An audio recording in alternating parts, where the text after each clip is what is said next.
After the dollar flu outbreak in New York City, other cities and regions began preparing in earnest for the disease to reach their citizens.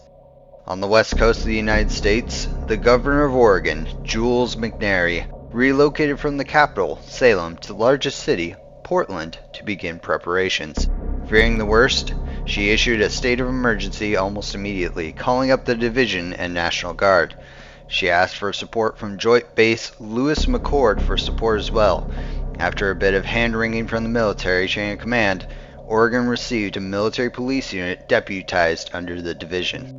The government proceeded to take control of local hospitals, fire departments, and utility companies.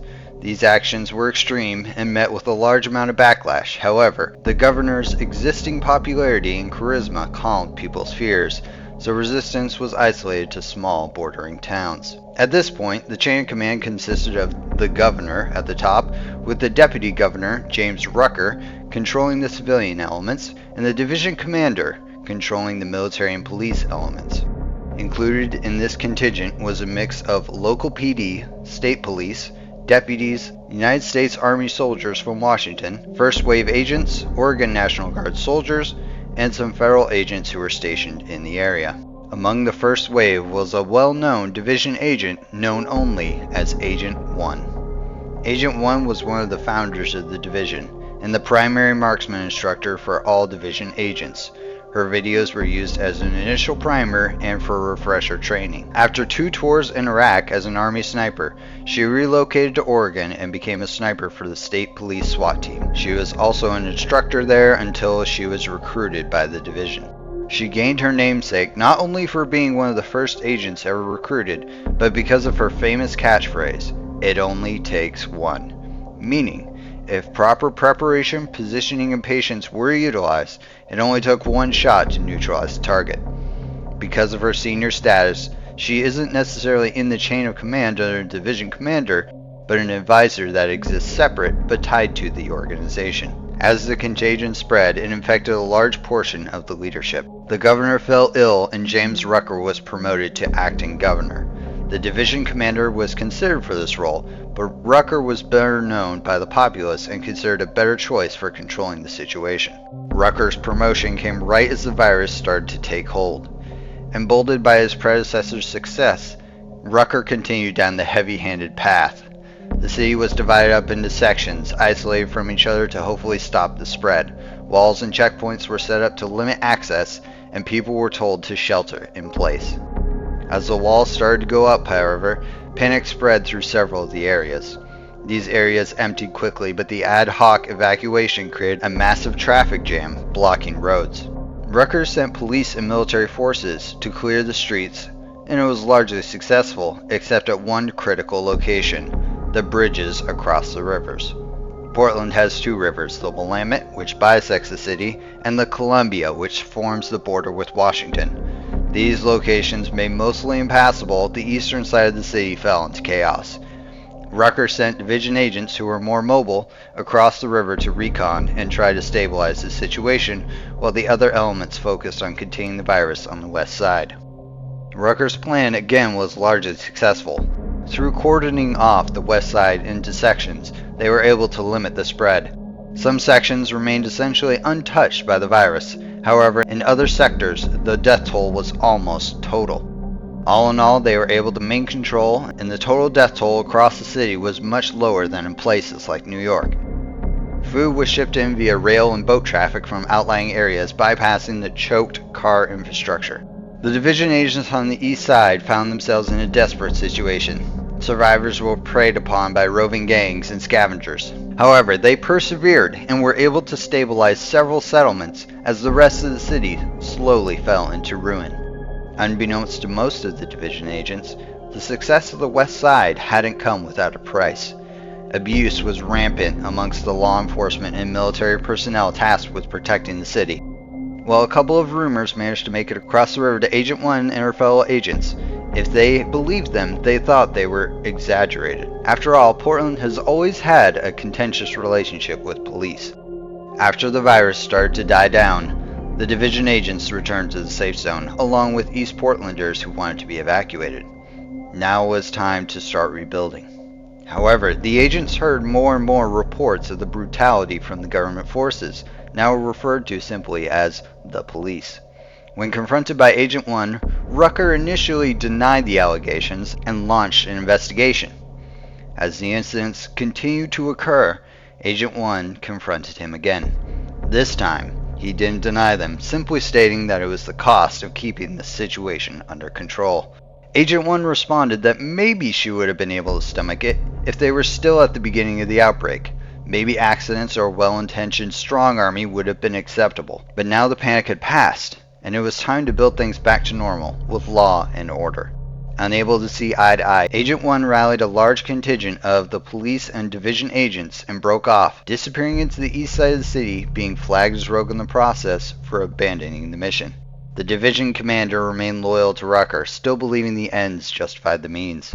In response to the exodus of a large component of their forces, they called up the second wave of division agents to assist the city in maintaining control. Meanwhile, a foreign power maneuvers a private military corporation to strike its enemy while it's disorganized, hoping to destabilize the region for a larger invasion.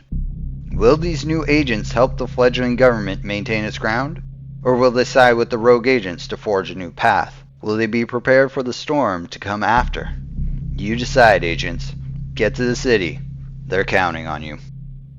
Alright, agents, this obviously is my own unofficial premise for the Division 3 story. I tried to pitch it like an NGN recap video. This would be the backstory we slowly uncover as we play the game, so let me explain how this comes about.